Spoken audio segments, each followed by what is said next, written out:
Vagina, Jeffrey. The word is vagina.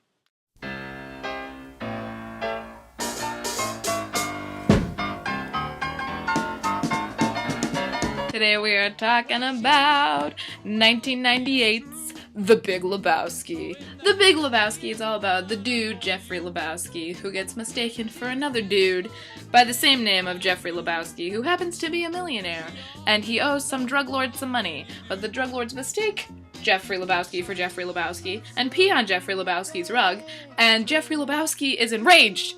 The Big Lebowski is just one of those movies that is brilliant and beautiful and makes no sense. It's a movie about almost nothing.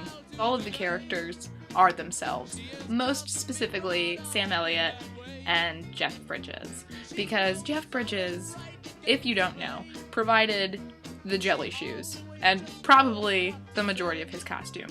And then Sam Elliott is just a cowboy. It's just one of those movies that is beautiful the entire time. Like, visually it's gorgeous because it's a Coen Brothers movie, and the dialogue is gorgeous because it's a Coen Brothers movie, and it's just so insane and so much fun, and you leave it and you go, I am so glad that's not me.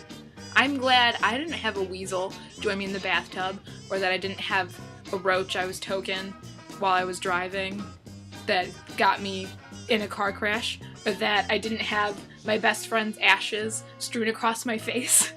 It's definitely a movie I know personally. I heard a lot about when I was a child. It's a name that you hear thrown around.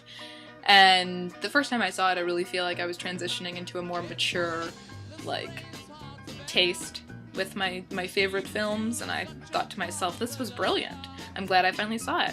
Let's go watch some more Joel and Ethan Coen movies. Let's throw in some Quentin Tarantino movies. I like, yes, very much so, art, Wes Anderson. It makes you feel a little pretentious, especially if you really enjoy it. And that's probably why I like it so much. Initially, I'm pretty sure I did just see this movie to sound more mature than the majority of my classmates, because I saw it for the first time when I was 16, and I would talk about it with my older friends, and, you know, I talk about it now with my brother and my brother-in-law, and it's just, I feel good when I am discussing The Big Lebowski, but I'm gonna have an intelligent conversation with someone about The Big Lebowski and how just gorgeous it is, and how beautiful the performances are, and how genuinely scary the Jeffrey Lebowski that isn't the dude is, and how you just want to be the dude because he's got such a nice, simple life. He drinks White Russians and bowls, and he just does what he does. He's just the dude, and you gotta love that about his character. He's just so free and himself, and it's the sort of low-life hippie everyone wants to be on the inside.